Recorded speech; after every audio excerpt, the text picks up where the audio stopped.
자, 여러분들 논술 혹시 하고 있나요? 혹시 안 하고 있다면 지금부터라도 다시 시작하고요. 하고 있는 친구들에게 오늘은 제가 공부를 어떻게 실전처럼 할 수 있을까 소개해드리고자 합니다. 논술은 크게 2단계밖에 없는데요. 기본 원리 단계가 있고 그런 다음에 실전 쓰기 단계가 있다고 저는 생각하는데, 기본 원리 단계들에서는 어떻게 지문을 보고 어떻게 글을 읽어 나갈지, 그리고 문제를 통해서 지문을 보는 능력, how, 원리들에 관한 걸 익히는 거고요. 실제로 논술이다 보니까 글 쓰는 실력이 그렇게 중요하진 않지만 자꾸 써보는 연습을 해야 되고 실전 감각을 길러야지만이 도움이 되거든요. 현장 강의에서는 지금은 실전 쓰기 연습을 하거든요. 그러나 현장을 못 오는 친구들 같은 경우는 오늘 이 실전 연습하기를 잘 들어보시고 이거대로 한다면 현장에 온 그 이상의 효과도 누릴 수 있을 거라고 생각을 합니다. 자, 논술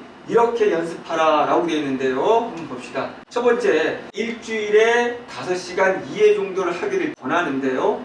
일단은 여러분들 주말에 하루 시간 정도 잡아두고요. 또 평일 중에 하루를 잡아두면 좋을 것 같은데, 이렇게 한 번 할 때 5시간이나 4시간 정도 하라고 제가 이야기를 드리는 거는 처음에 부담 갖는 친구들이 있을 거예요. 아니, 논술을 일주일에 2회나 5시간 합쳐봤자 10시간밖에 안 됩니다. 그런데 논술이라는 건 제가 누누이 말씀드리지만, 자, 우리 내신호도로 갈 수 없는, 정시로도 갈 수 없는 중상위권 대학, 내가 원하는 대학을 가기 위해서 공부하는 거라서 최소한의 이 정도 시간은 투자해야 된다고 보거든요.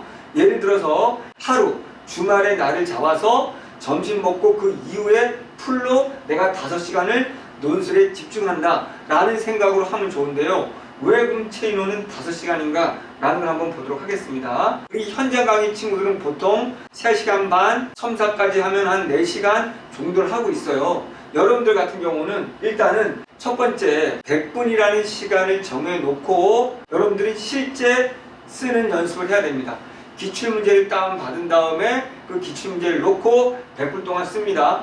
대학교마다 조금씩 차이가 있는데 어떤 대학은 2시간이다 그럼 120분 놓고 풀면 되고요. 어떤 대학은 90분이다 그럼 90분을 설정해 놓고 문제 쓰기를 하는 겁니다. 어떤 일이 있어도 100분이나 100분, 90분이나 90분 안에 정답을 완성한다는 생각으로 집중해서 자기만의 공간에서 해야 되는 것이죠. 우리 현장 강의는 현장의 모든 학생들이 동시에 쓰기 때문에 실제 현장감은 있습니다. 하지만 그런 것들이 여러 번 없다고 할지라도 이렇게 혼자 쓰는 시간을 정해놓지 않고 이런 연습을 안 하면 집중도도 떨어지고 실전 감각이 떨어져서 학교의 가능성이 조금은 희박해집니다. 그러니까 반드시 100분을 놓고 쓰는 연습을 합니다. 이제 두 번째가 뭐냐면, 이제 여러분들이 강의를 보는 거예요.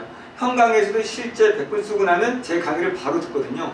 그럼 여러분들은 한 20분 쉬었다가 에너지를 보충한 다음에 인강을 보는 겁니다. 인강을 볼 때 핵심은 내가 어떤 방식으로 접근했는데 체인호는 이런 방식으로 접근하는 방식의 차이, 그 다음에 체인호가 찾은 핵심어랑 내가 찾은 핵심어가 다르네? 그럼 왜 다를까? 핵심어의 차이점. 세 번째는 체인호가 직접 글을 쓴 걸 보여주면서 이렇게 썼어야 된다고 얘기하네? 아, 난 이렇게 썼는데 라는 세 가지의 차이점들 여러분이 반드시 찾아내는 걸 중심으로 강의를 듣는 거예요. 그게 여러분의 약점을 파악하는 거고, 노트화하면서 내용을 노트화하는 것이 아니라 이런 식으로 접근했어야 되는데 난 이런 걸 잘못하고 있어.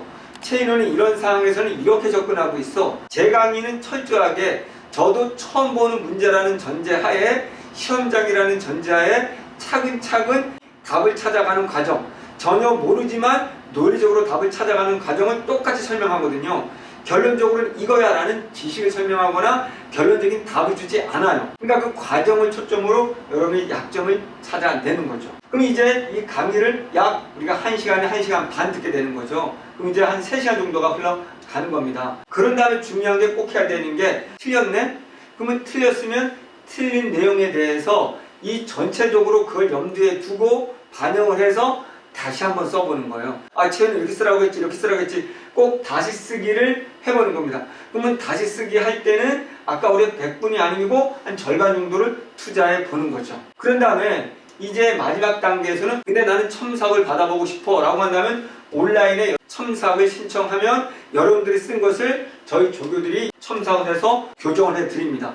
만약에 여러분들이 전 첨삭은 싫어요. 그렇다면 혼자 다시 써보기를 하면서 충분히 고쳐 써야 되는 것이고, 저희 조교들이 첨삭하는 내용은 주로 핵심어를 잡았니? 핵심어를 논리적으로 연결시켰니? 등등을 보는 거거든요. 근데 글쓰기가 아예 되지 않는 친구들은 첨삭 한두 번 받아보면서 교정을 해보면 그 이후부터는 여러분들이 논리적으로 접근해서 정답만 찾아낼 수 있으면 구태여 첨삭을 안 해도 되는 거거든요. 그렇기 때문에 자가 첨삭이 될 수 있기 때문에 여러분들이 한두 번 한번 받아보고 이렇게 문장을 고쳐야 되는 거구나. 또한 대학들이 낸 답안조차도 제가 고치거든요. 제가 제시한 답안을 보면서 답안을 어떻게 고쳐, 그거대로 한번 그대로 베껴 써보는 것도 좋죠. 그런데 중요한 포인트가 다시 써보기하고 베껴 쓰기는 다릅니다.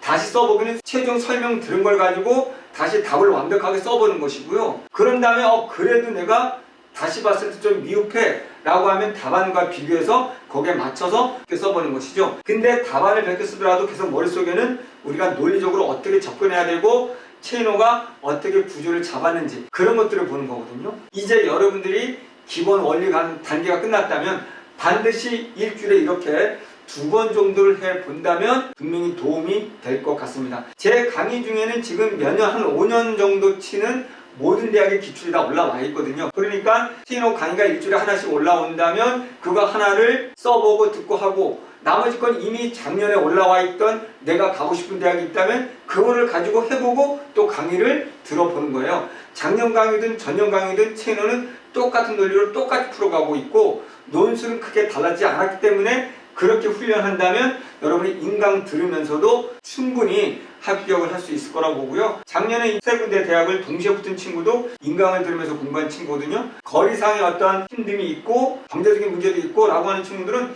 인강으로도 충분히 도움이 될 수 있을 것 같고요. 그런 여건들보다도 나는 정말 현장에서 일일이 첨삭도 받고 내가 정말 논술에 좀 더 집중해야 될 것 같아 라고 하는 친구들은 또 현장 오면 현장 나름대로 여러분들이 얻어가는 그런 장점들이 있을 거라고 봅니다. 이렇게 해서 여러분들 논술 실전 연습 꼭 빠짐없이 하고, 가장 중요한 건 이렇게 실제 써보는 거랑 그것을 인강으로 보면서 수정하는 거, 그 두 가지만 꼭 지켜도 논술 원하는 대학에 꼭 합격할 수 있을 거라고 봅니다.